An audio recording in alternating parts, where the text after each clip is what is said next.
Hey everyone, welcome to Octopunk Weekly Update, a very special Octopunk Weekly Update for the final week of March and the day after the release of Detroit Reawakening.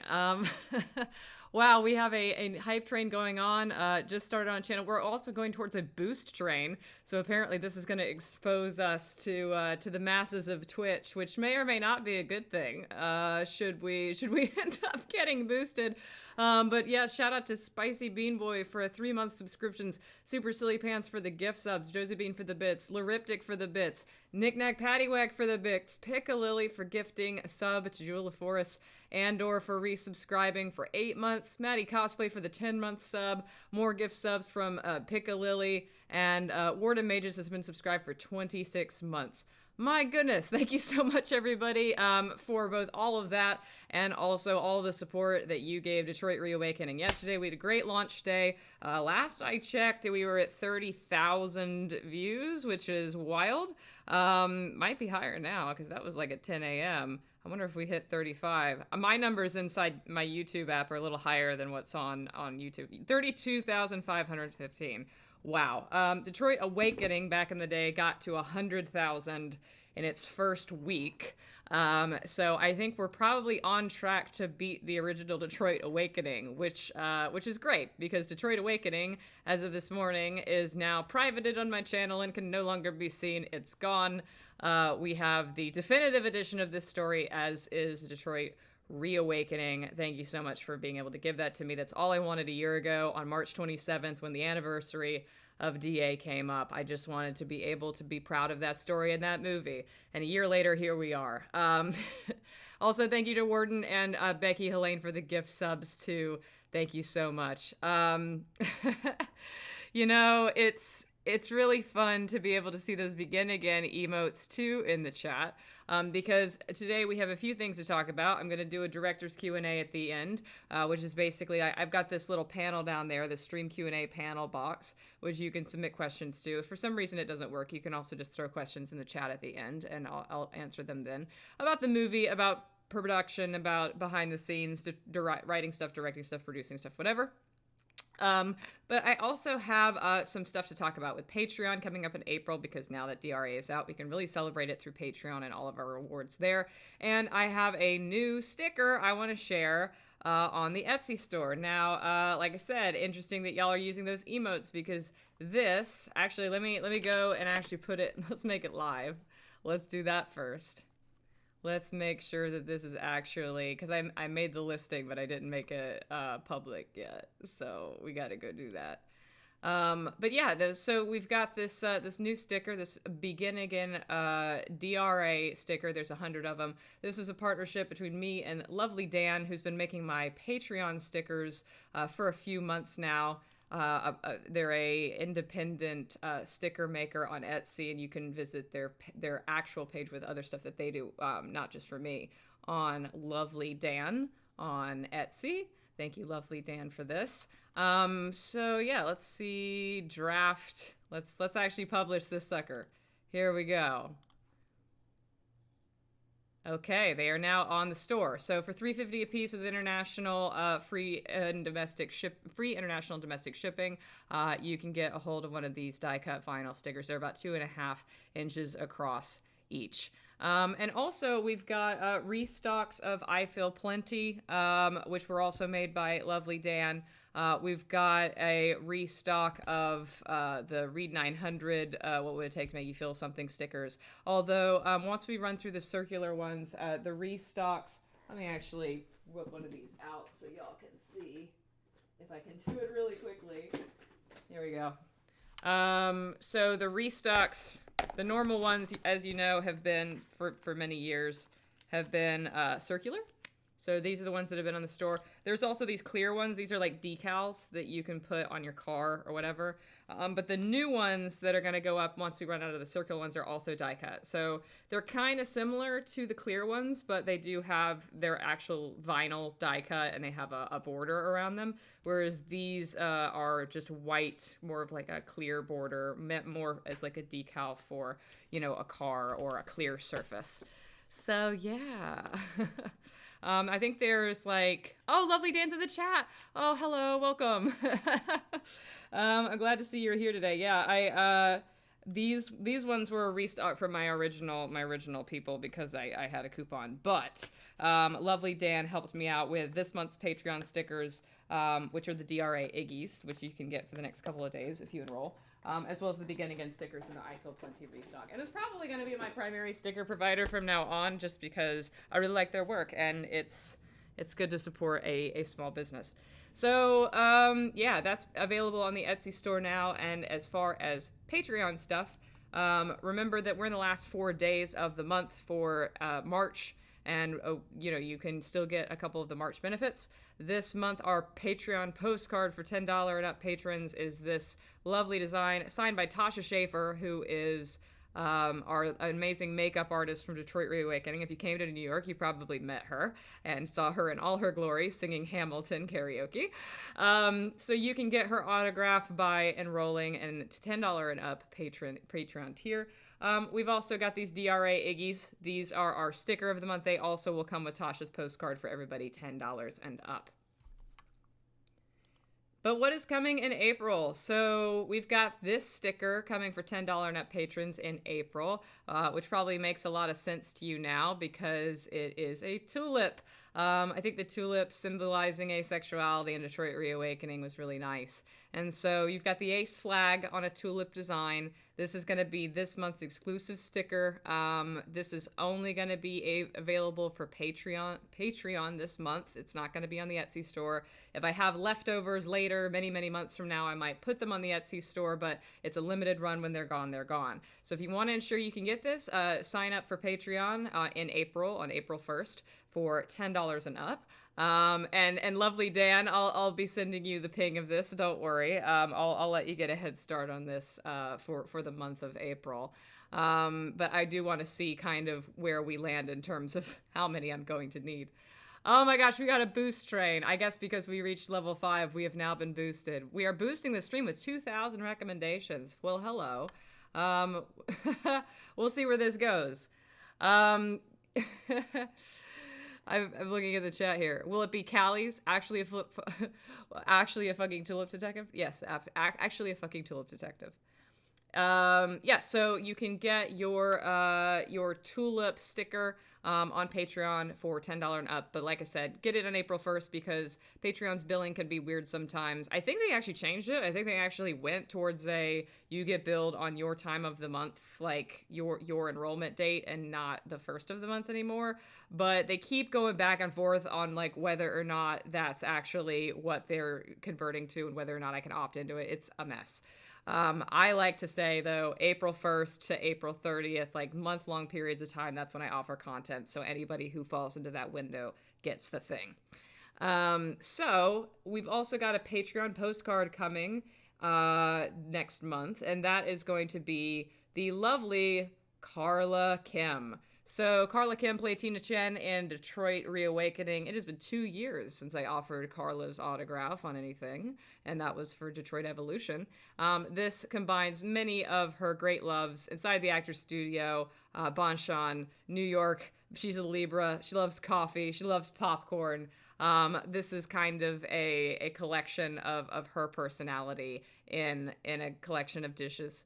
And so these are all autographed by her. They will go out with $10 and up patrons as well. So if you've wanted to get a hand on Carla's autograph, she lives in Korea now.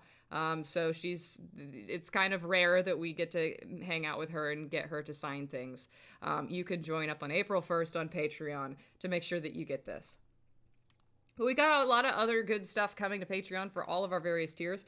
Our $1 and up patrons get Detroit Reawakening BTS picks. Our $5 patrons are going to get a 1-hour Q&A with cinematographer Rachel Summers, who did an absolutely fucking fantastic job on the cinematography of Detroit Reawakening. Oh my gosh, we're up to 107 viewers, by the way. That boost must have done something. I should probably say something for people who are completely confused about what this is. So I'm Michelle Iantuono. I'm the director and producer here at Octopunk Media. And yesterday we released a fan film in the Detroit Become Human universe called Detroit Reawakening. And it's LGBT. It is a sexual gay romance between two of the characters from the film. We've got an android and a human who fall in love and reflect on their enemies to lovers journey. If you like fan fiction, if you like queer stories, if you like, unironic, cheesy, lovey-dovey, rom-commy stuff, you can visit our YouTube channel at youtube.com/octopunkmedia and check out our work. We've got a lot of other films up as well. Detroit Evolution was our feature-length, prequel version, like companion piece to that movie. Seven Deadly Sins is a bisexual comedy about haunted synthesizers. It's always hard to describe what Seven Deadly Sins is. And many, many more. We've also got a horror film called Live Screamers coming up that takes place on a YouTube stream that goes horribly wrong. So yeah, welcome new friends. If you're checking us out for the first time, that's a little spiel about us. As you can see, everybody in the chat's really welcoming. We've got one of the best communities in the world here. We also we had a New York event last week, which I'll talk about in a bit probably. And it was absolutely phenomenal to see our movie in a theater with so many of you. People came from Canada, from Chile, from England for this.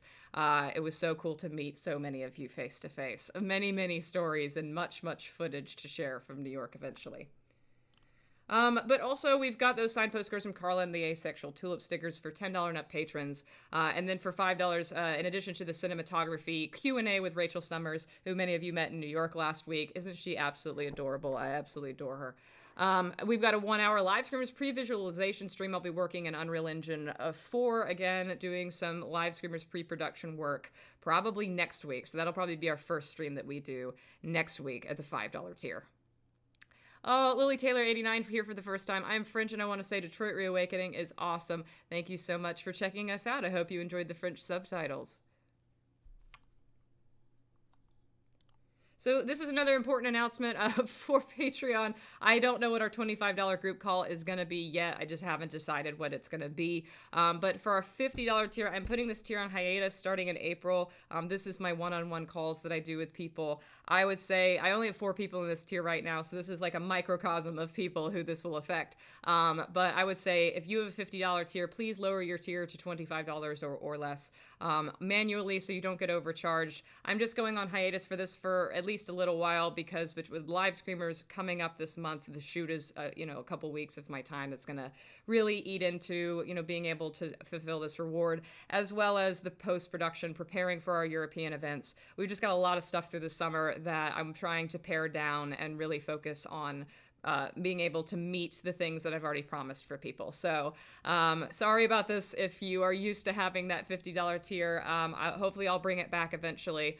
Just for now, I've delisted it from the Patreon page and encourage you, if you're in that tier, to lower your status so that I can fulfill this tier. I guess the alternative is there's a couple people who take the Polaroid and a thank you card option every month instead of the call. I can still probably fulfill that, but I cannot fulfill the Zoom calls right now. And remember that 3-year anniversary patches start going out in next month's mail because it is the 3-year anniversary of our Patreon, which is really, really cool. So if you remember, we have this new 3-year patch. So if you are celebrating a 3-year anniversary in April or May, if you joined in April or May of 2019 and you've been with me all that time, expect getting this in the mail in early May for your 3-year anniversary. Many of you are having 2-year anniversaries this April and this May, so you'll be getting your 2-year badges. I have badges for 6 months, 1 year, 2 years, and 3 years. They go out all year round, so whenever your personal anniversary is of your enrollment, you will get one. I think I might be a month behind on folks who don't normally get mail from me on Patreon, but I am sending them out. Jewel Force, I'll take Polaroids. Okay, well, maybe we can have you unofficially on the tier and I'll just give you Polaroids instead. So cool, we can work that out for sure. Oh, and Briar, I'll be down for Polaroids too. Oh, thank you guys. I really appreciate that. So that's 2 out of the 4 who's just like, you know what? I'm down for the other thing. Great. Pull to score. Rainbow patch for 5 years. I know what my 5-year patch is actually, and it's so many years away, but I hope we get there. It's really cool. Speaking of events, I did speak of our London and our European events. Let me check on this really quick because we are not sold out of London, but we are close. So I want to give you an update on how many tickets we have left for the London event as of now. I think it's like 15. Okay, Eventbrite, can you please log me in? I'm not a robot, I promise. All right, view my events. We've got New York, which is done. Amazing turnout.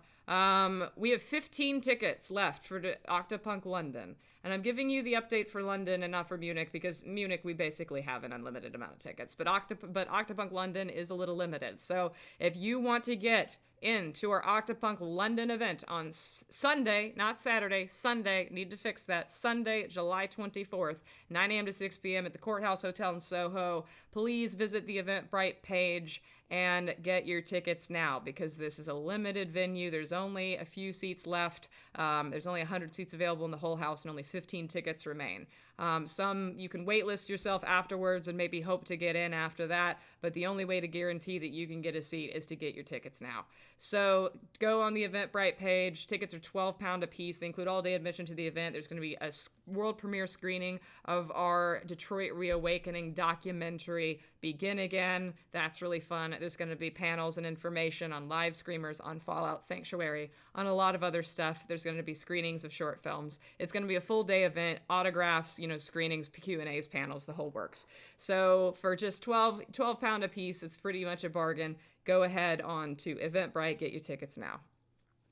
And like I said, with Munich, we are going to be there Thursday, July 21st. Much bigger venue, this beautiful theater in Munich that has a balcony and 400 seats. But you can still go ahead and reserve your seat at Eventbrite. We'll throw that link in the description/chat as well. And you can go ahead and reserve your tickets for this. I believe we have at least 70 people in attendance for this right now. That's what we have right now is well, and that's not even counting like us. So probably 80 people right now signed up for Munich, and that will only grow, through the next few months, I'm sure. So Munich is shaping up to be our biggest event yet out of the three, and what a beautiful venue for it to happen in. When will people reserve tickets for London be getting their confirmation? Sometime this week. So I am buried in live screamers work right now, and I just got back from New York. You can hear in my voice that I've had a little bit of a busy week. So between like getting home from New York, releasing Detroit Reawakening, setting up new merch, everything, and then getting caught up on my live screamer stuff, I've basically said like, you know what, London's in July. That's tomorrow's problem. But believe me, I have your reservations. If you made a pre-reservation from Indiegogo and the Google form and you were entitled to, pre-reservation, complimentary ticket, I'll be importing those over to Eventbrite very, very soon. It's probably going to have a couple of nights that I'll have to do it because it takes me, I can usually only do like 20 at a time before I get tired. So look for those sometime, I'd say late this week, maybe into the weekend. Are the panels and such going to be recorded at all for international viewers, or is it live event exclusive? We are going to allow recording at most of the stuff, or if there's anything we don't allow recording for, we'll probably have somebody on our team record it for later. So I think that it's not super exclusive.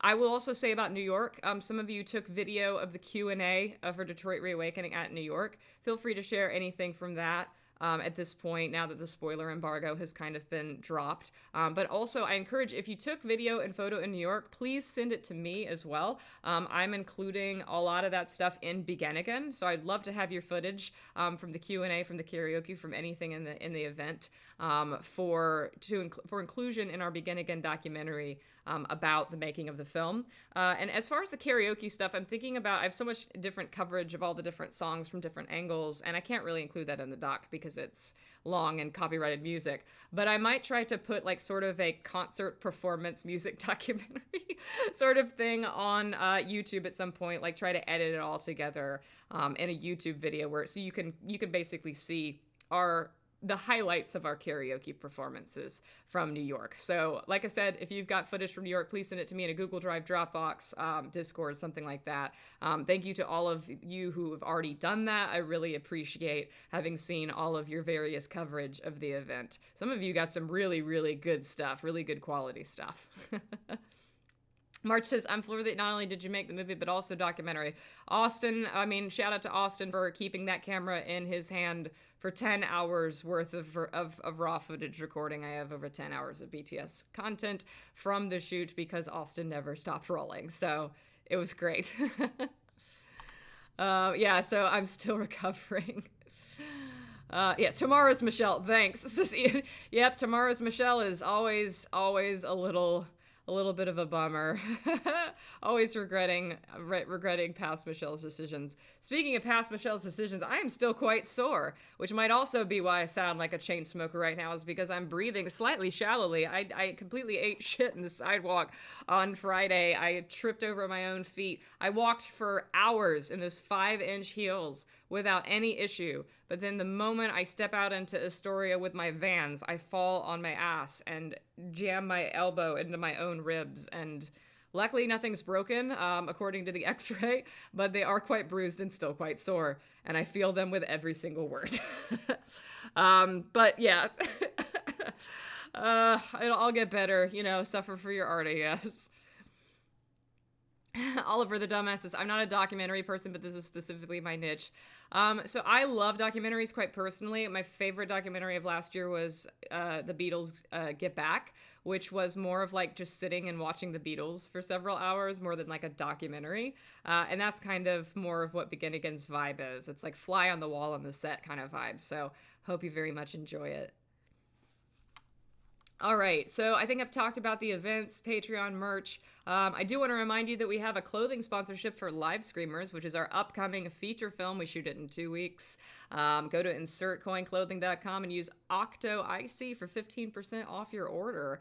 And remember last week, if you're curious about some highlights of what you should pick up, we've got the Joel shirt, which is going to be used on screen in the film. InsertCoin basically gave us a bunch of free clothes to costume our characters with in the movie. So you can go on there and get started on some of your cosplay plans by picking up copies of the screen-accurate shirts that are going to be used by the characters in the film. I've already got a couple things off there. I know a couple of y'all already got some things off there. InsertCoin was so generous to be able to give us all these clothes for free. So I want to pay them back by passing along this discount to y'all and encouraging you to check them out, especially because they are a very, very good UK brand. Far as this, catch me fully decked out. I love it.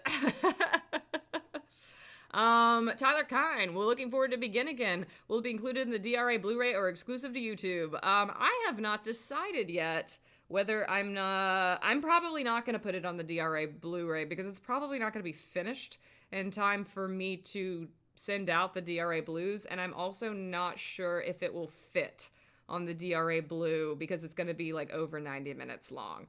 I think that I'm probably going to have to say DRA Blue is going to have its own, gag reels and special features and stuff on it, and that's going to have to take up most of the space on the Blu-ray.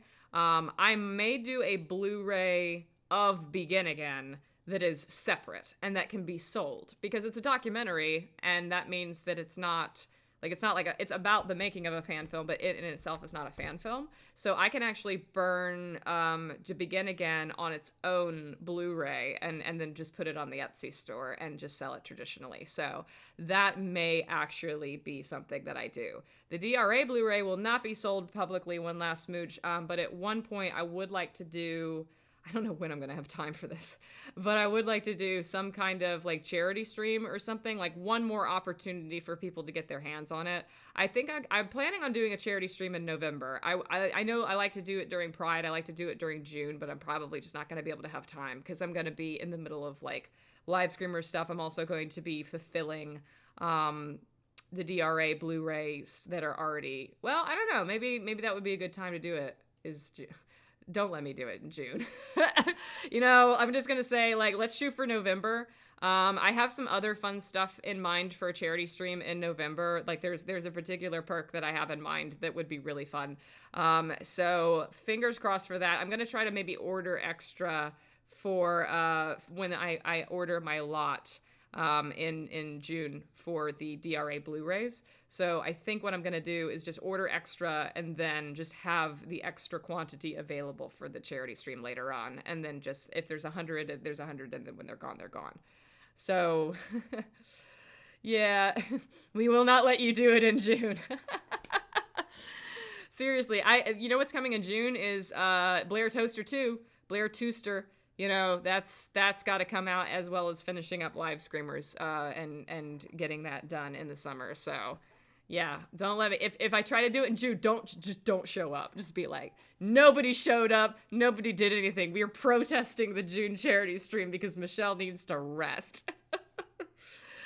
Oh my gosh. So, I think that's everything that I want to chat about with this. But opening the floor to an AMA about Detroit Reawakening. So I'm just going to ask, is my extension not working?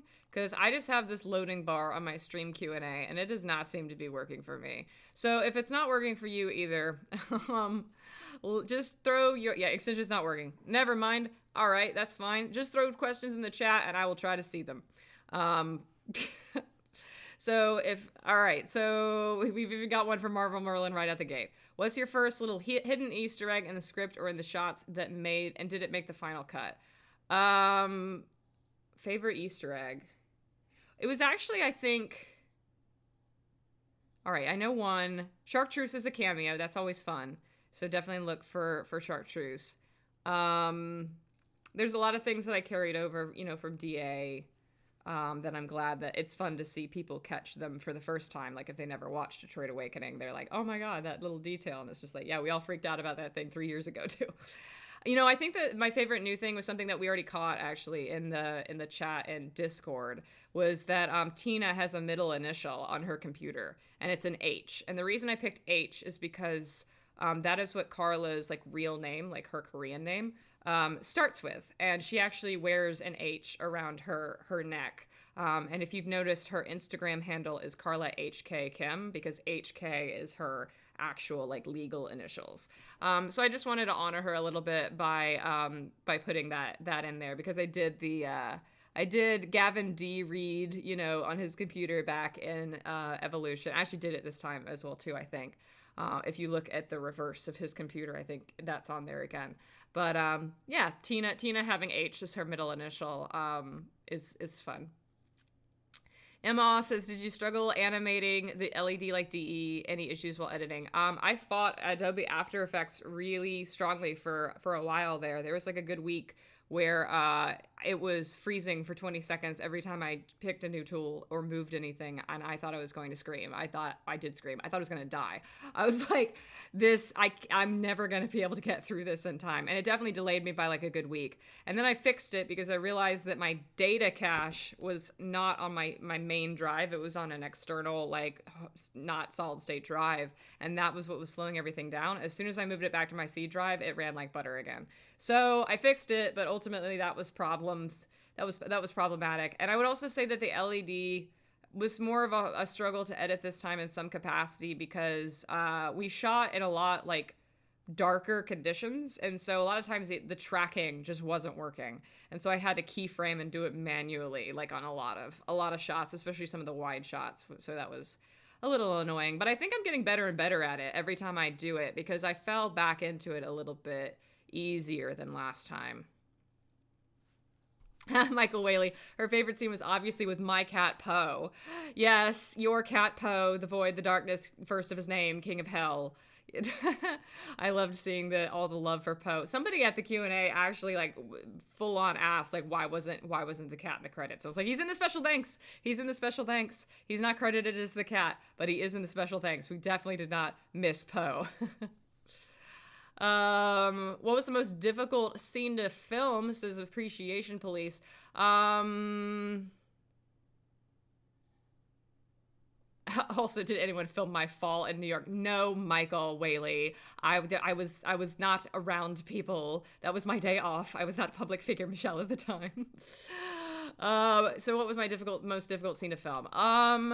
Probably, like emotionally difficult or like physically difficult. I would say that walk and talks are always a bitch. Anytime the camera person has to hold the camera and walk backwards, we are all in hell. And I try to mitigate it as much as possible, but sometimes you just have to have it.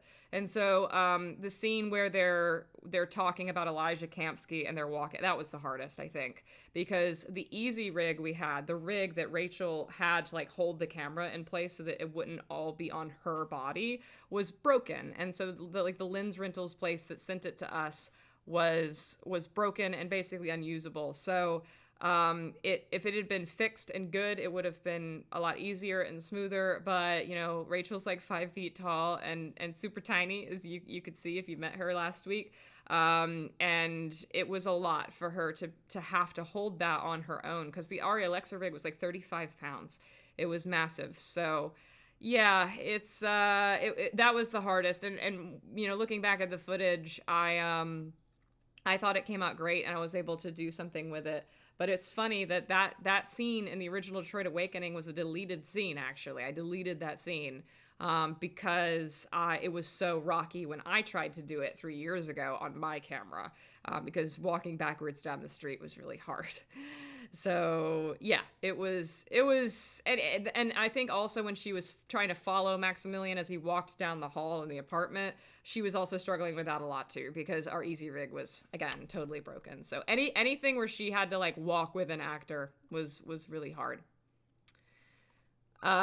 Did everybody get distracted by the joy of cats? How was having Poe on set, says Oliver the Dumbass. We had like a whole room. So basically like Whaley and Rune's bedroom, like they had Poe in that room for a while, because their house is immaculate, which is one of the reasons, and we were only there for like 3 hours. So, and their house was immaculate. So this is one of the reasons that Chris, who's like slightly allergic to cats, was able to be fine with this, because like he really wasn't exposed that much.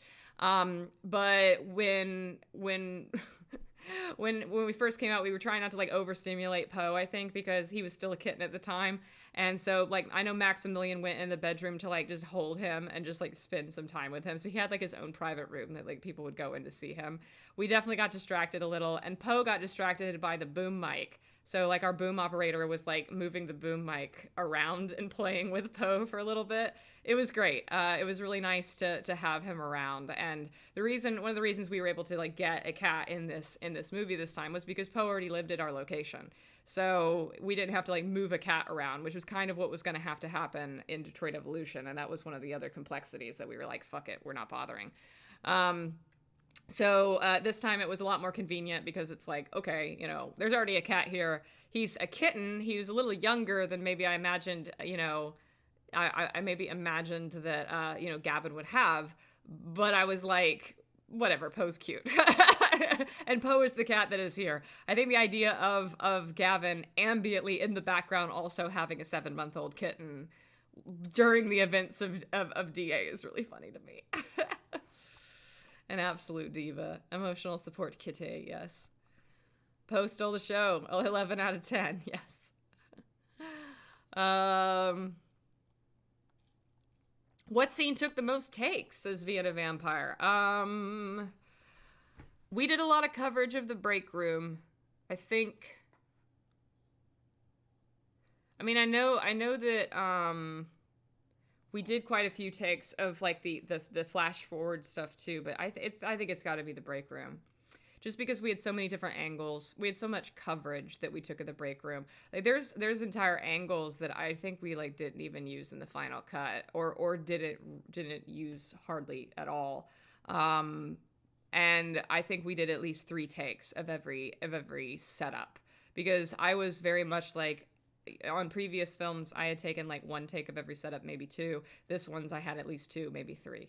So yeah, we had a lot of takes of the break room, because we had like Gavin's close up, Nine's close up, the master. We had like the reverse shot. We had like the punch in of them in profile. We had the hand crush. Like there's just a lot of coverage. So that was probably what we did the most footage of. Pillow Cat, who flubbed their lines the most? That's a mean question. I won't say who it was, but somebody came. Somebody on the on the first day was a little challenged by some of the dialogue, but we got through it. It's okay. And every day after that was fine. Pillowcast says you don't have to answer. So it's just it's interesting that I will say this. So it's funny that like Chris was so incredibly on book that like he was the type of person who would be like, oh my God, I changed a single word. Like I got to go back and fix it. I feel like Maximilian and Michael, and I warned them about this. I was like, look, I know y'all did this movie before. I know y'all shot this shit before. You're really familiar, and you're gonna feel like, oh, I already know all my lines because I knew Detroit Awakening. And both of them, I must say, at some points, I was like, do you want to look at a script? Because I think they both got in a little bit of a false sense of security of like, oh shit, maybe I actually should, because I changed some of the dialogue, and so some of it was actually a little different. And I remember like right before we did the Chris and Nine scene on the balcony, like and a couple hours before, Smallwood was like, oh, I got this. And then he was like, oh, maybe I need to refresh my memory on this. Maybe I actually need to go practice this because, it's still been 3 years. So yeah, I would say, I'll put it that way, is like the people who were kind of new to this were very much like, consummate, like professionals on top of it, just like really, really, aggressive about getting all the lines right. And then Michael and Maximilian were a little bit more of the variety of like, I've already done this. I know my lines. But hey, they still pulled it off. They still gave me great coverage, and it still worked out. Michael, I got this. Michael, 2 seconds later, maybe I don't got this. Yeah, I agree. Marvel Merlin asked the most important question: did you take Carla to Denny's? We tried. We were gonna take Carla to Denny's after our photo shoot at 5 o'clock on a Sunday. Apparently, Denny's closes at 5 o'clock on Sunday in Charleston. So Denny's was fucking closed when we wanted to take her to Denny's, but we did take her to Sonic, and that was a great adventure. Me and Austin took her to Sonic because she'd never heard of Sonic before, and she was so fascinated by the idea of people bringing you your food to your car on roller skates. And we were like, yeah, the food's not good, but you should they have like 1,000 different drinks, and you can put Pop Rocks in like a limeade and stuff. And she's like, you can get candy and a lemonade. And I was like, yes, it's a great, like, just come with us. We'll take you. So we went to Sonic, and it ended up being very lame because they didn't actually come out on the roller skates. And they just give us our food. And Carla's just like, so do we eat in the car now? It's like, we're wasting gas. Like, should we just go home? And so we just went home and ate the Sonic, and it was very mediocre. So yeah, that was our adventure taking Carla out for pretty terrible food. Aim asks, what's Gavin saying after he gets the LED? Is it about the ring? And who is the person holding Nine's hand in the last scene? So literally the actor who is holding Nine's hand in the last scene is a actor in his 50s named Tim Gross. And I was like, yeah, I need like an older person, to stand in for Gavin's older hand because it's supposed to be very far in the future. And Tim's like, well, I'm old, but I moisturize. And sure enough, his hands were not quite old enough. So I actually digitally aged them even more from what they were naturally. So yeah, it is Gavin's hand, but it's not Chris Trindade, because his hands were not old enough. And what is Gavin saying after he gets his LED? He says, I like it. And he sort of shrugs. Emeritus Miasma, how did you feel after you filmed the last scene? Completely relieved. We have all that rap footage on tape, and it's all going to be in Begin Again, and it's very delightful. You can tell that everybody is just completely overjoyed and relieved to have wrapped a very long shoot, and to have this in the can and finally have reclaimed this. What did we use for Therium in the dead android scene? Asked Foxboy. I actually don't know. My special effects makeup artist, Rachel Mahaffey, is the person who did all of the android gore and everything, and Austin was the model for that. Austin got to be Philip, was covered in this like sticky Therium mess. I do know that the reason it was so blue is because it was based with Tide. like washing detergent. So I think that was what brought out some of the blue and also made it a washable blood. So it washed out of the street very easily. So I know it was Tide based. I think it was like maybe Tide and corn syrup or something like that. That might have been the two ingredients. Rachel did a really cool job of bringing that to life. I think that worked a lot better than like paint, which is what we ended up using. And hey, because it's Tide and it's washable, Maximilian couldn't stain his jacket with it like he did with acrylic paint. That was some awesome. Andrew Garris' Piccalilli. Yeah, I thought that it was really well done. And she, like, I handed her this project like a week and a half before the shoot, and I was like, I need to do this, can you help me? And she's just like, oh, no problem, just give me your your original mannequin from Detroit Awakening. So I no longer have Philip has been completely dismantled and sacrificed to the purpose of the chest plate and everything that went into making Philip in Reawakening. I have his head. His head's, well, you can't see it, but it's behind that chair there. It's in my salon behind here. But yes, all I have left at this point is Philip's head.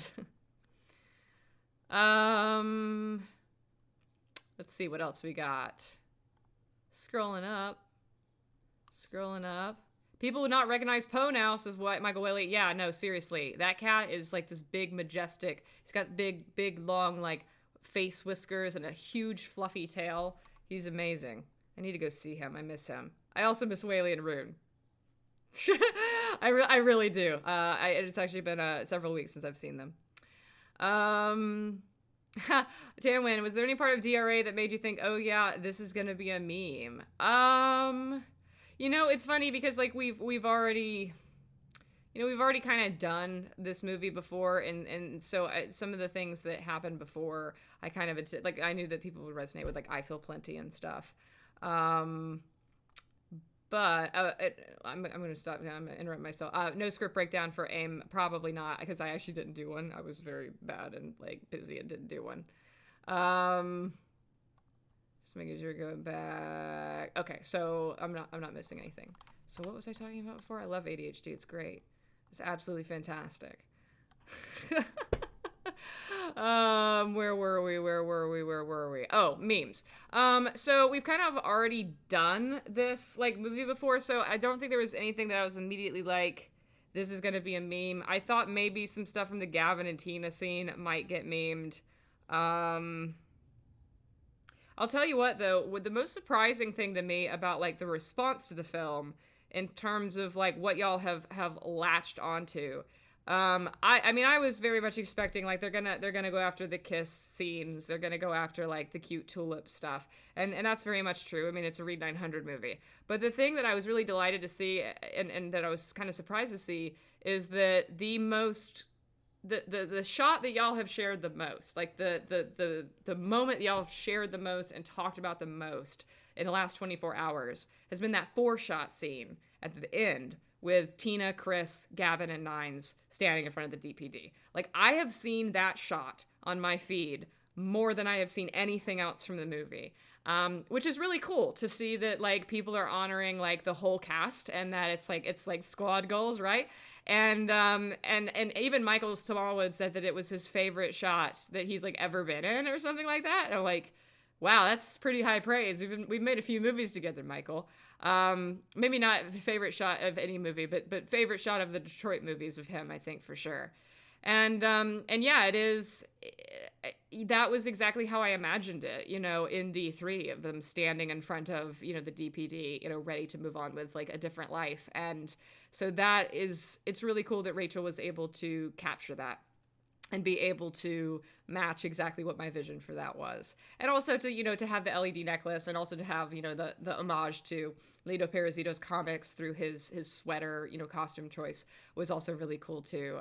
It was the one chance that Carla, like, got to be out of uniform on the set too, and dress like, a future law student, which is, what the canon in Detroit Absolution is for what she's going to do next. So yeah, I really like that's been the biggest surprise out of like the response to the film overall, is that there's been so much like number one love for that shot in particular.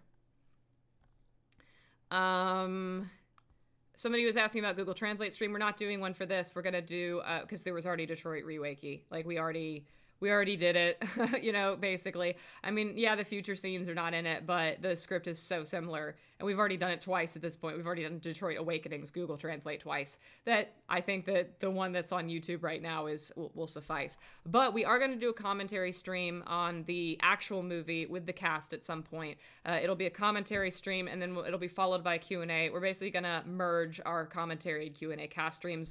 I'm hoping that it's this Sunday, but don't quote me on that yet. Follow me on social media and Discord and everything to keep updates on that announcement. I'll post a countdown and everything on Instagram when I get that squared away. I just have to wrangle, a few cats. Everybody's schedules are so different these days. There's a few people on our team who literally work every minute of every day. So squeezing in on their few days off and few hours off is a little hard sometimes. But we definitely want to do that. We'll do a commentary and Q&A stream to be able to give you all that at least. And that'll be here on Twitch.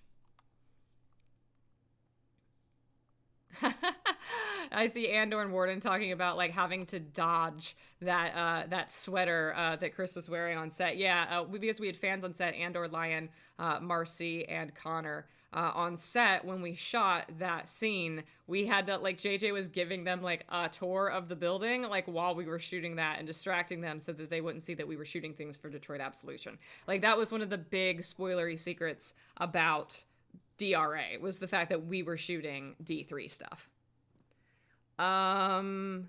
Okay, Tyler Kynes asking, you mentioned on Twitter that the tone of the Chris Miller in his conversation with Nines was purposefully altered. Could you talk about what prompted that change, which I found to be much better than the original?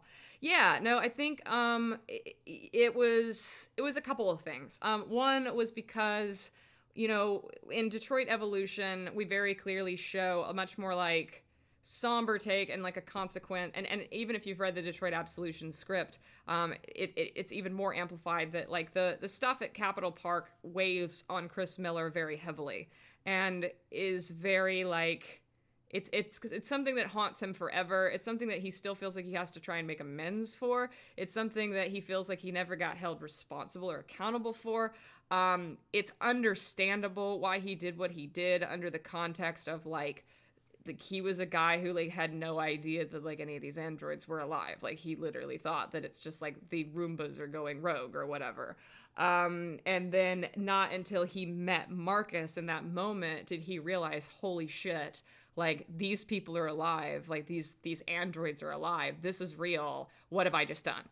And, even though he's full of regret and stuff, he still carries that very heavily. And so I think that, we wanted to take a more somber approach to it with this to honor kind of the way his arc ended up being in the future. So it's a little retcon to be a little bit more somber, because in the original DA, he's kind of just like, yeah, I have this inspirational story about how Marcus like spared my life, but it's kind of played for just like, an eye for an eye leaves the whole world blind. Yay. Happy go lucky, whatever. Whereas this one, it's like, no, he's actually kind of like reliving a trauma. So he's going to be a little bit more guarded about it. And also I love that he kind of like avoids Nine's eyes a little bit when he says they told us that the androids were defective. Because he feels like this awkward sort of shame about that, of like, yeah, this was the order that I was given, and now we know that was bullshit. Now we know that was completely wrong. And so I think that came out in the performance. And also I think the real world consequence of it as well. I mean, since 2019, we've gone through so much, like, as a country, especially and as a world when it comes to awareness of like the police system in the United States, which is something that, marginalized people have known forever. But white people are a little slow. And I'm included in that. And I think that, it was very difficult to be post 2020 protests and have my eyes open to like how corrupt the police system actually is, and have any sort of like sunniness about something like that, even analogously in a video game or analogously in a story. And even though, we love Chris Miller and like we understand what happened with him, I think it was important to change the dialogue at least enough to honor the fact that there's this gray area there, and also that like what he did wasn't okay. And that it was actually like a symptom of a larger problem in the DPD, which is kind of also sort of a foreshadowing to D3. So that was kind of the motivation from both the real world angle and also from the inner world angle. March says, as good as the OG was, there's a notable improvement in acting. You could feel that the actors are more comfortable in their characters versus the OG DA. I especially feel that with Maximilian. I mean, particularly because he just has more scenes and you just see it more often.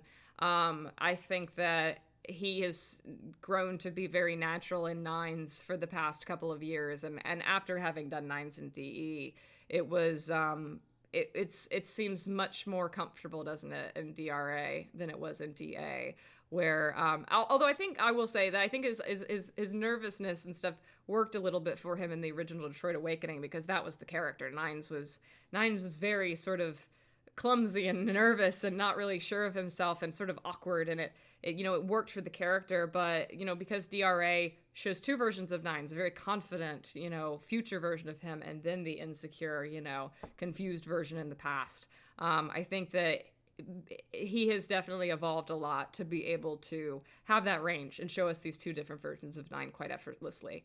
And as far as Chris, too, I mean, even just coming from Detroit Evolution, it's really fascinating. I was thinking today that Chris has actually played 4 different versions of Gavin at this point, because he's played basically canon Gavin, like Neil's Gavin in the flashbacks here in DRA. He's played future Gavin. He's played middle Gavin that's like still sort of an asshole, but isn't with Nines yet. And he's also played Zen Gavin, who's a complete amalgamation of fantasies that Nines had.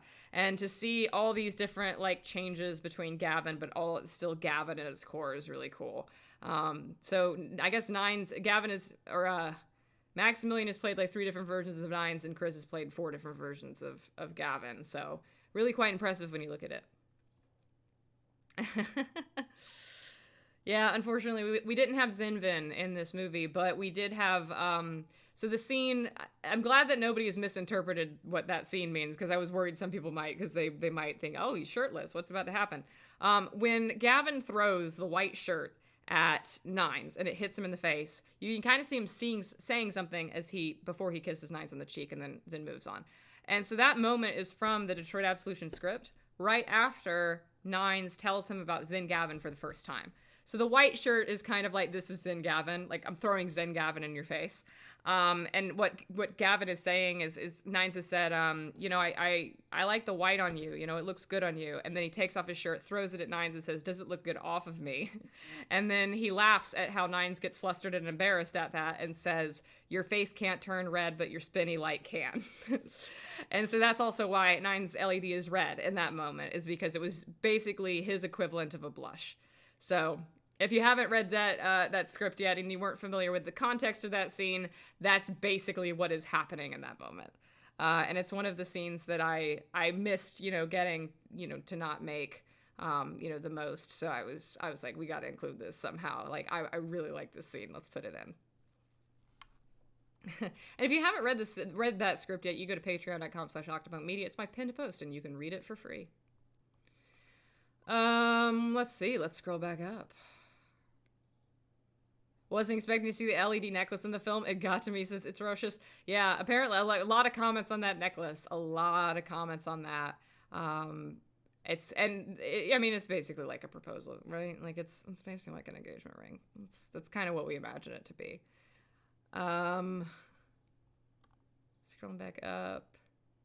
Yeah, so Vienna was asking what piece of clothing was it that Gavin threw at Knight's face. White t-shirt. Yep. Somebody, I have to just point this out. Somebody said that they were excited to see that the slutty shirt from the DRA promo pics made it into the actual movie, and I was like, that's so fucking funny to me, because like just the idea of somebody being like, yeah, Gavin's slutty shirt with the hole cut out in the back. Like, dude, that shirt's one of the reasons I was like, we got to make another movie. I saw that shirt summer 2020. It was like, I got to write a 130-page script just to put this shirt in. And then we didn't end up making that movie. But then we made DRA, and I was like, well, I know what I'm putting Gavin in. I gotta have that shirt. I saw some questions about like gag reels and like other things that are going to be on the Blu-ray for DRA that isn't Begin Again. Yes, I'm going to be making some gag reels. They might be a little slow. Again, Live Screamers is in 2 weeks, and then that's going to be a week-long shoot, and then it'll probably be a week that I'm taking long after that. So April's kind of shot for me, but I'm hoping to get some gag reels out starting in May, if not anything else. If not before then. Minds were lost at that premiere, says Super Silly Pants. Yeah. That was interesting. Like, the audience did get super wild. Like, as soon as that was the biggest cheer when they saw that LED, for sure. Does Gavin own any normal shirts? No. It's black t-shirts and very ambitious fashion choices. Business in the front, party in the back, says Connor. Yeah. Oh, man. Vienna says, in my headcanon, Zinvin is alive and happy in Ada's mind palace. I love that. I love that headcanon too, actually. I love the headcanon that Zin Gavin just lives in Ada's mind rent-free and harasses her.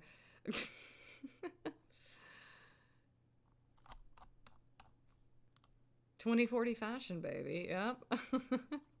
Besides Gavin's shirt, what was my favorite costume? I mean, I love Gavin's shirt. I really do. But I do think that the Miller and Chen cop costumes, Hannah Hatamaki did such a good job making those. I can't believe that she made them look like they walked out of the game. And she did it for like nothing. I just handed her basically like these off-the-rack police uniforms that were very, very standard, and I handed her some patches and was like, can you make this look like the game? She's like, I got you. And for a couple $100, she made it happen. Really, really cool. She has never disappointed me. She's always done an amazing job. So yeah, those costumes were amazing. Were there any reactions, awes, laughs from folks during the premiere that surprised you? Oh, I know there was one. Gosh, what was it? Obviously, the kiss got a lot of woos, like, as soon as that happened. The mimicking Gavin's voice got a lot of woos. Oh, Gavin's eyes. Like, when we transitioned from the present to the past, and you saw Gavin's eyes in the past for the first time, the entire audience cheered. And that was one that I maybe didn't expect.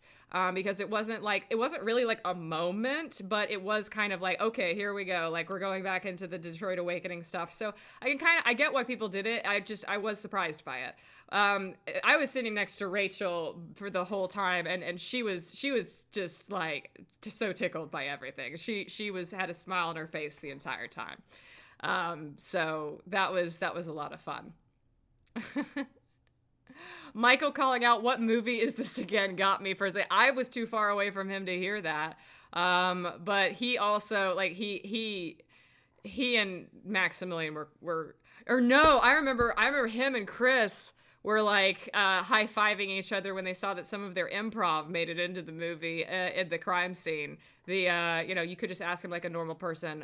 What do you mean? Just ask him? Yeah, you could.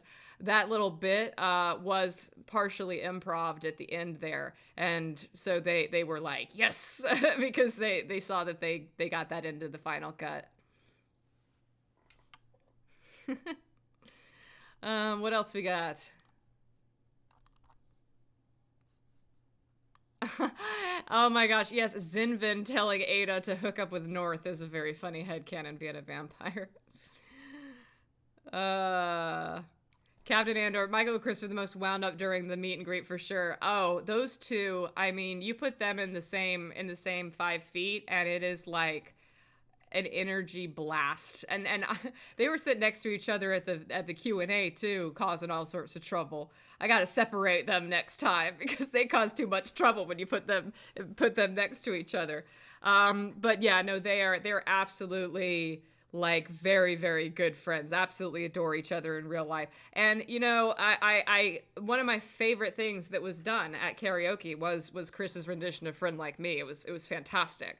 But I lost it when Michael Smallwood runs up on stage right in time, grabs the chair next to me, spins it, and sits down right on cue to be Aladdin, because that wasn't planned. Like Chris was just gonna do the song, and then all of a sudden it became a performance, and it's like, oh no, those two are made to perform together. Absolutely, absolutely so good. I cannot wait to cut together some sort of like multi-angle like coverage of that performance and put it up on YouTube for all of you to see.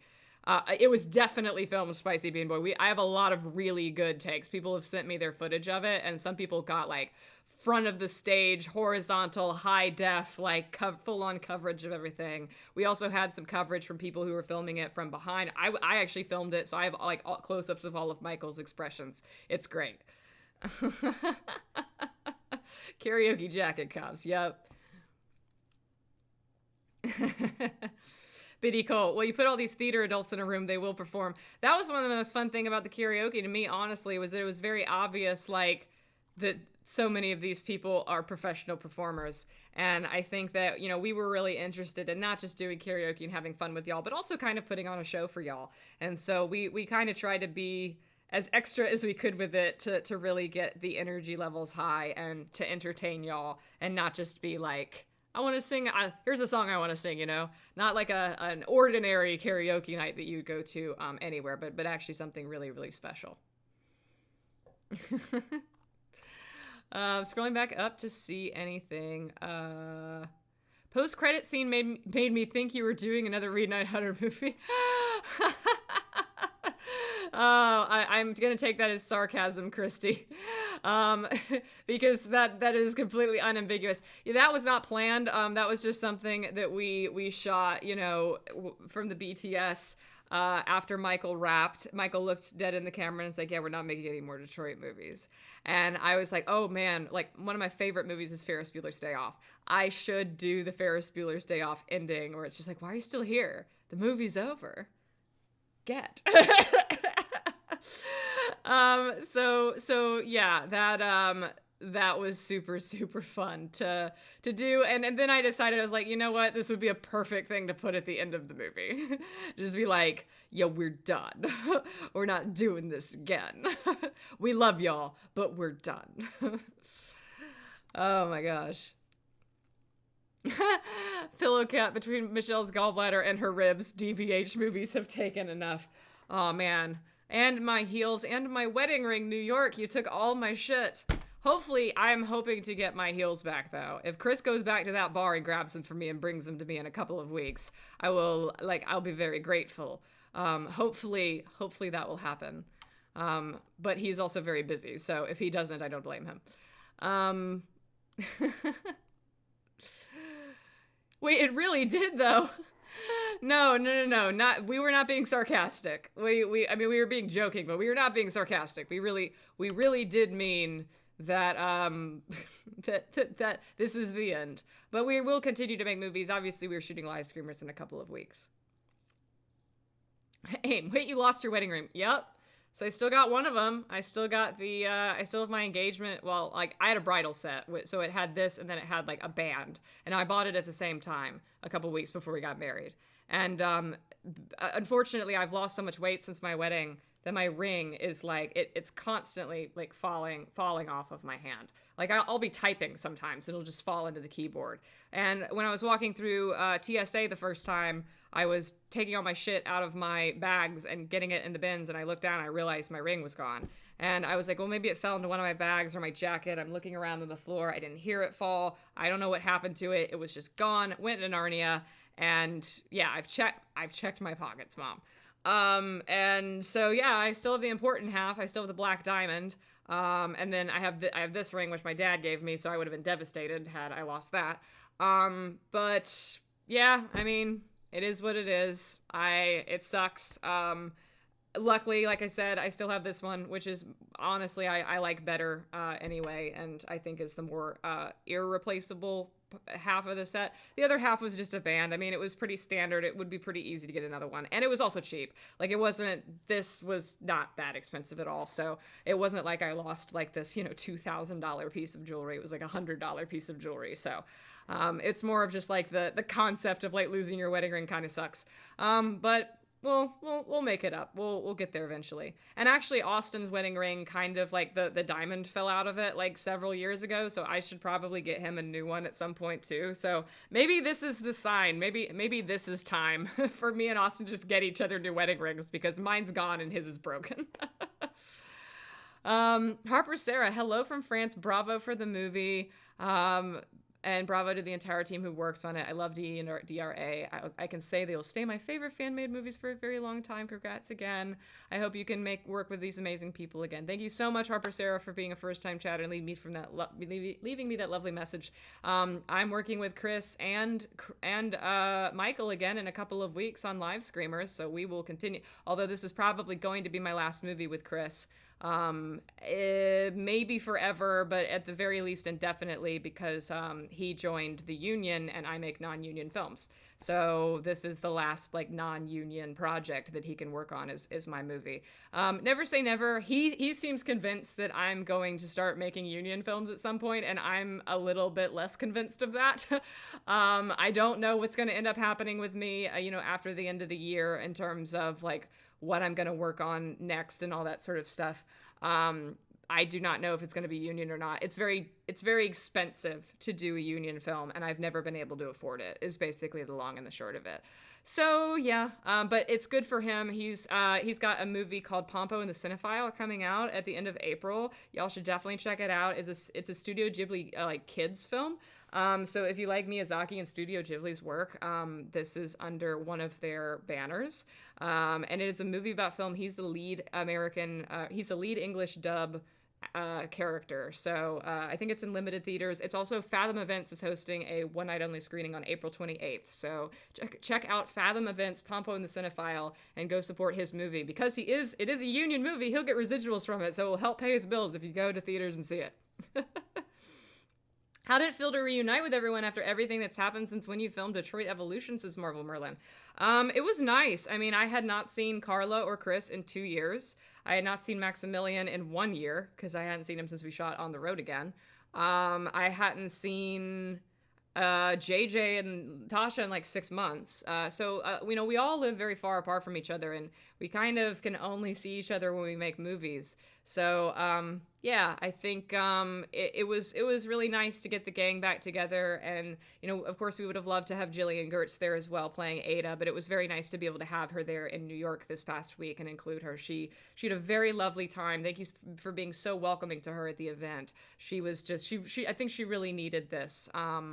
She really needed to be surrounded by love and surrounded by, just an excuse to go out and have fun a little bit. And she absolutely tore up I Feel Like a Woman with Jordan at karaoke too. I love the footage of that. Yeah, Apilla says unions are dope, but SAG when you're indie is real tough. Yeah, it is, because I will say SAG video game projects, not so tough. A little bit more reasonable. So if I ever do a video game in the future, I could probably go SAG with that. Movies, especially features, I could maybe do a SAG short, but I don't know what shorts I would do in the future. I kind of want to go back to just doing features. And features is SAG. That's the hardest thing, is to go SAG as an indie feature film. And so I don't know. It's very much question mark. Chris very much hopes that, very, very soon I will be able to get there and be able to, include him and stuff. Of course, he wants to continue working with me, and I would love to continue working with him, obviously. I am also just sort of like, I have to grieve now, or else I'll just cling to it forever. I have to preemptively mourn and just, approach the world with cautious pessimism of if I expect things to go terrible, then I'll be pleasantly surprised when they don't. Whereas he's the eternal optimist. He's always talking about things going the best. So, just different outlooks, I suppose. But I'm sort of mentally preparing for the fact that this might be the last time. And at the very least, it's definitely a nail in the coffin for why like we aren't going to do any more like, you know, Gavin and Nine stuff for for the Detroit universe, because now we have actors who, some are union, some are non-union. Michael Smallwood may end up going union at some point in the next immediate future too, because he's starting to do some bigger things. So everybody's growing, everybody's evolving, and that's really good, honestly. Like, I know it seems kind of sad for people going in different directions, but ultimately, like, you know, that's a sign that these actors are advancing in their careers. And, you know, with Michael doing Halloween Kills, and with Chris being able to do these major anime dubs that are getting theatrical releases, like, you know, they're moving up in the world. And partially that is because of you. That's because y'all have supported them, and y'all have showed up for them and followed them and been engaged with their careers. And it's really exciting, ultimately. And it's always sad when you're the director and your kids leave the house and move out. It's kind of like an empty nest syndrome a little bit. But I also think that I'm growing too. And you know, maybe Chris isn't wrong about that part, at least. That I think that Live Screamers hopefully will also be a moment of growth for me, to be able to reach a bigger audience with my work through a real distributor this time. The phrase is called bittersweet for a reason, says Christy. Yeah, exactly. That's exactly how it feels.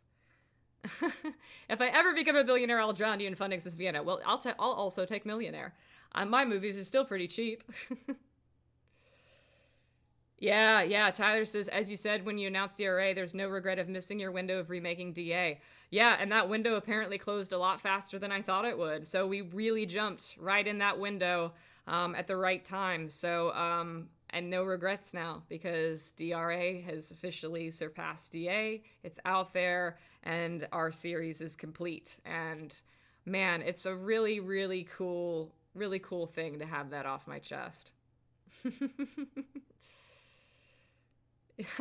March says, so y'all know our task. We got to get Live Screamers so popular that Michelle gets tapped by a couple millionaires. Yes, please. Although, you know what? I'm going to go ahead and shout out the people who are investors in Live Screamers, the people who are coming together to basically be my little pool of $1,000 heirs to help make Live Screamers happen, because I super appreciate everybody who donated to Live Screamers on the Indiegogo campaign in any amount, from $5 even up to like several thousand in a couple people's cases. But the people who are investors, like, that's an extra level of like, we're legally binding ourselves to each other, and we're going through all these like taxes and paperwork and all this sort of stuff, and they're doing it because they believe in the movie and they believe in me, and I cannot wait to hopefully make them their money back and share in our profits with them. This is for people who were, you know, who've been with me for years and who have given and got nothing in return but the movie itself. So yeah, and I hope to keep growing that. And I think that this Live Screamers one, I think I'm bringing on like 9 investors for Live Screamers in total. But in the future, you know, I might do a bigger pool, and if it's really successful this time, and this little investor experiment works out, that hopefully will be the way forward, is that we just open the doors to basically be like, all right, like, we've proven we have a track record, we know how the process works, let's take on almost like this grassroots like filmmaking collective where, you know, a bunch of people can contribute, you know, whatever amount of money that they want, and then get equity in the final film. I think that would be really cool to be able to do in the future. So we are billions if we combine all of our money, right? Isn't that like the concept of crowdfunding? Andor says, I really want to see Live Screamers as part of the film festival in my city and treat everyone to garbage plates, and everyone can visit the George Eastman Museum. So definitely, starting at the end of the summer, when I will hopefully have the movie finished and begin its distribution. Around that time, I will probably be soliciting recommendations for, you know, where y'all live and if there's film festivals in your area and whether or not I should submit to them. I would say horror film festivals, genre film festivals, underground film festivals, those are probably going to be our best bet, but they can be anywhere in the world. It doesn't have to be in America. I would love to screen internationally. So that would be a really cool thing to kind of take the movie on tour, in a sense, through showing it at a variety of film festivals that you can go see, and you can go see it in a theater near you. Do you think you'd be able to submit your film for South American film festivals? You know, I actually, I have a relationship with the person who runs Fantaspoa, which is in Brazil? Yes. Now that is actually in April 20th, so it would have to be next year, it'd be next spring. But Fantaspoa is in Porto Alegre, Brazil. They really wanted me to bring live scream the first time, but we couldn't translate the chat. We needed to have like a Brazilian Portuguese translation for it or something, and they were gonna do it, but they wanted to only have like the dialogue and not all the chat stuff. And so it was just too hard to translate, and I also didn't have a passport, couldn't get a visa in time, all this sort of stuff. But they were going to fly me. They were going to pay for my travel and everything. So yeah, I would definitely be willing to submit to them again and to call him up and be like, hey, so you want to see live screamers in Brazil? You like the first one? Let's do this. Los Angeles, absolutely. I'm going to be screening in Los Angeles at some point. Got to have a Los Angeles screening of any feature you try to do. I would love to premiere at Shriekfest or Screamfest in October in Los Angeles. I'm going to try for those. So we'll see if those work out. So I might end up premiering the movie in LA. Toronto, Marvel Merlin, one of our actors lives in Toronto. And so he is definitely hooked up in the Toronto film scene. There's a lot of really awesome horror film festivals in Toronto, like Hexploitation is one of them. Blood in the Snow, I think, is one of them. He knows all those guys, so I imagine we will definitely be screening in Toronto at some point as well. So, yeah. Couple cool festivals in New Zealand, great. And as far as screenings of Detroit Reawakening, I'm probably not going to submit it to film festivals very often because it is a fan film. But you never know. Like, there might be a couple that I send it out to. And I think I'm going to bring it to Europe. I think I can say that. I will probably screen Reawakening in Europe at both London and Munich, because I'm going to have a 2-hour screening block where it's probably going to be like What a Beautiful Wedding, Femme Fatale, and then DRA. And we'll just, like, if you've already seen those movies and you don't really care to see them, you know, like, on the big screen, you can go use that time to get autographs.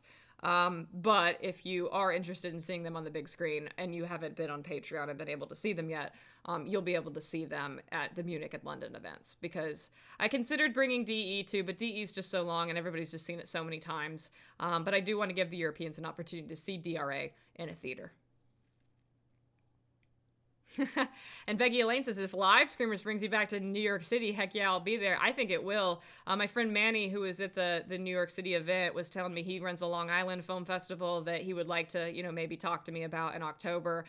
New York City Horror Film Festival in Manhattan. I got kind of a hookup there that I would love to be able to submit to them and maybe screen there in December. And also, I'm going to straight up say Icon Bar Astoria, which was the after party bar. When I was leaving, every single bartender stopped me and was like, your crew is absolutely amazing. Please come back anytime. Like, this is such a good crowd. It's such a good energy. Everybody's so nice and great. Like, we don't get people like this often. And so, number one, thank y'all so much for being such awesome people to the service professionals that were, you know, at the museum and at the bar, for tipping well, for buying drinks and patroning the bar, for tipping the drag host, Nicole on a dime, who is absolutely fucking great, by the way. I was so happy to have her there with us, and she was such a great performer, and like, I'm so glad we were able to work that out. But yeah, like, y'all left such a good impression on everybody who worked at that bar that they literally were just like, please come back anytime. If you ever want to host another event, like, we will happily have you, all that sort of stuff. And so now I'm like, man, I want to do this again next March for Live Screamers. I mean, so I'm already thinking about like, how can I do like another fan event in New York this time next year? Like, hey guys, let's all round up and do this again next year, and let's just watch Live Screamers at the museum and then do another karaoke after party.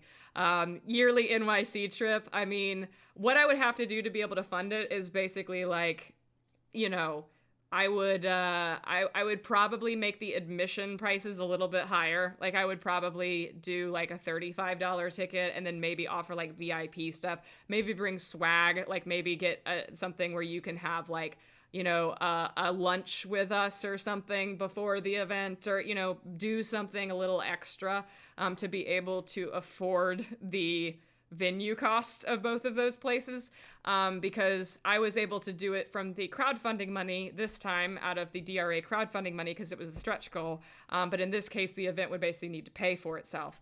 But other than that, I don't see any reason why we shouldn't do it. So TBD, but I think that I'm definitely going to keep an eye on it. And if I do decide to do it, if I do decide to host that event, I will give you a date and I will give you information about it way, way earlier in advance. So I would say, like, hopefully by the fall, I will know whether or not we're going to plan that. And that'll give people months and months in advance to save up for it and to be able to, like, get their tickets, their airline tickets and everything early and all that sort of stuff. Mom says you might be distributed, so maybe not, might be in theaters. I may still have the distribution rights in some effect, though. And that would be something I would negotiate, basically, is like, hey, can I host? Because if you have a distributor, you can still do film festivals. So you can still submit to your own film festivals. You can still exhibit theatrically. Even if you have a distributor. I would work that out with any distributor and basically be like, yo, I'm having this fan event and I'm going to screen my movie and there's nothing you can do about it. Like, it's a one night only thing. Like, get over it. They might want a price of the admission, which might be kind of shitty, but we'll see. Yes, the earlier the better. Definitely want to come. Cool. But we could still have a party. No, I would work it out. I will work it out. We'll make it happen.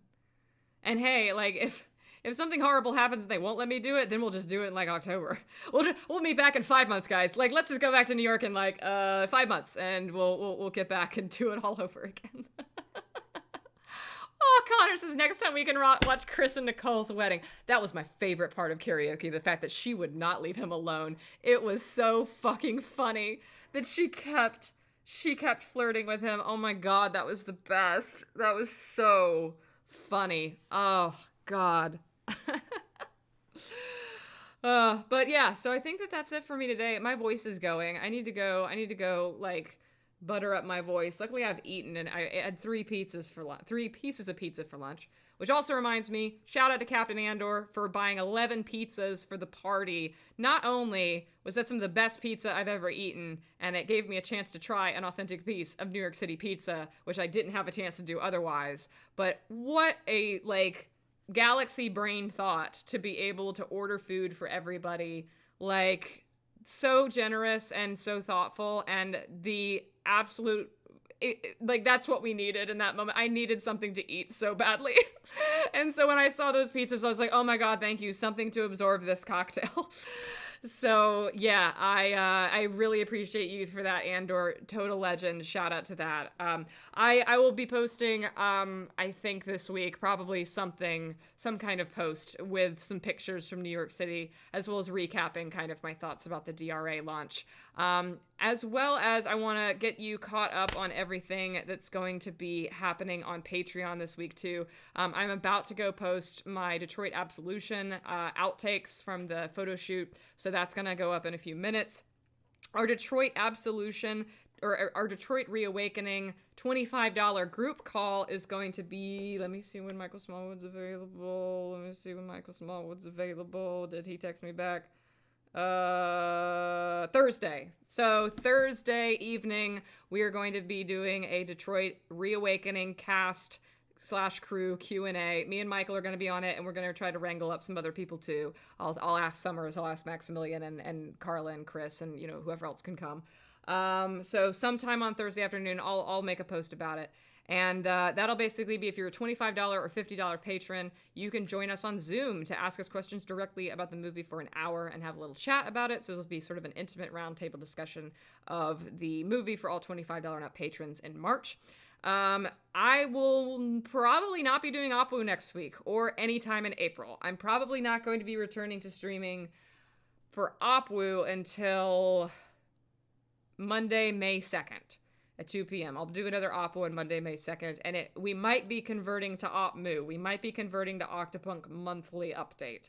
I'll see how I feel in May about whether or not I want to continue it doing weekly for a while. It's just going to depend on what my workload is like. April is just shot for me, and I know that I need to focus on live streamers, and I need to focus on the stuff that I already have to do.